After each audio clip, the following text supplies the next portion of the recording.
بہے گا، یاد حسین میں بھی جو آنسو بہائے گا، ایمان کہہ رہا ہے وہ جنت میں جائے گا۔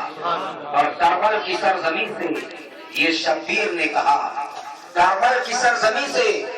یہ شبیر نے کہا، حامی ہے جب خدا میرا تو کیا مٹائے گا، حامی ہے جب خدا میرا تو کیا مٹائے گا۔ اس راز سے واقف ہیں زمانے والے، زندہ ہیں محمد کے گھرانے والے،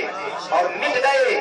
مٹتے ہیں مٹ جائیں گے آخر، مٹ گئے مٹتے ہیں مٹ جائیں گے آخر۔ شبیر تیرا نام مٹانے والے،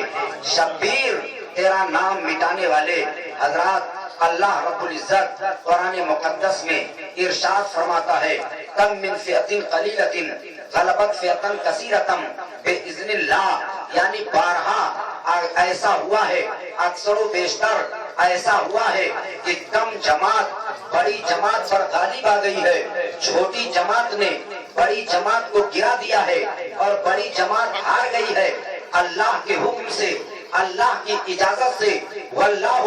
یحب الصابرین، اور اللہ تعالیٰ صبر کرنے والوں سے محبت فرماتا ہے، صبر کرنے والوں کو پسند کرتا ہے۔ میرے دوستو، جب اللہ صابروں کو پسند فرماتا ہے تو اب چلو یہی دیکھ لیا جائے کہ کربلا کے میدان میں صابر کون ہے، ظالم کون ہے۔ تو اگر ظلم ملے گا تو یزید کے خیمے میں، اگر ستم ملے گا تو یزید کے خیمے میں، بدتمیزی ملے گی تو یزید کے خیمے میں، شراب نوشی ملے گی تو یزید کے خیمے میں، حقوق العباد کا معاملہ ہوگا تو یزید کے خیمے میں، غریبوں کا گلا دبایا گیا ہوگا تو یزید کے خیمے میں۔ لیکن چلو کربلا میں یہ بھی معلوم کیا جائے کہ صبر کہاں ہے، تو کان کھول کر کے سن لو غیرت دار مسلمانوں، اگر صبر ہے تو زینب کے خیمے میں صبر ہے، اگر صبر ہے تو سکینہ کے ہونٹوں پہ صبر ہے، اگر صبر ہے تو علی اکبر کے اندر صبر ہے، قاسم کے اندر صبر ہے، عباس علم بردار کے اندر صبر ہے،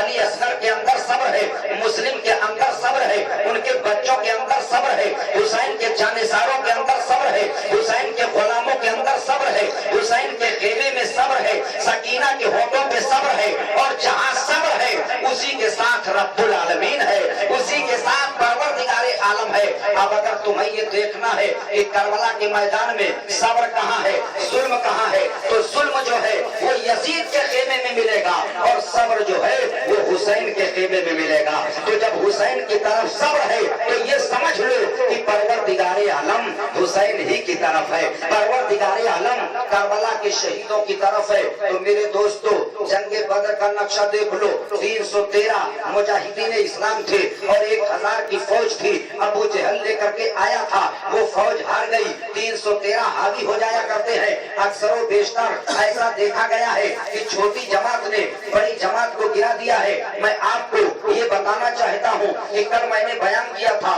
کہ حضرت مسلم ابن عقیل شہید ہو جایا کرتے ہیں، ان کے دونوں بچوں کو بھی شہید کر دیا جاتا ہے۔ حضرت ہانی نے بھی جام شہادت نوش کر لیا۔ حضرت مسلم ابن عقیل رضی اللہ تعالی عنہ نے یکم ذی الحجہ کو امام عالی مقام کی بارگاہ میں خط بھیجا تھا، وہ قاصد چلتا ہوا، تیز رو چلتا ہوا، رفتار کے ساتھ چلتا ہوا 8 ذی الحجہ کو دربار امام میں پہنچ جایا کرتا ہے۔ امام علی مقام نے خط کو کھول کر کے پڑھا، بھائی کے حالات سے واقفیت ہوئی، اہل بیت اطہار کو نئی تیاری کا حکم آپ نے فرما دیا۔ 8 ذی الحجہ کی مقدس تاریخ تھی، 8 ذی الحجہ کو مکے میں کیا ہوتا ہے، کعبے میں کیا ہوتا ہے، یہ حاجیوں کو معلوم ہوگا، دور و دراز سے آئے ہوئے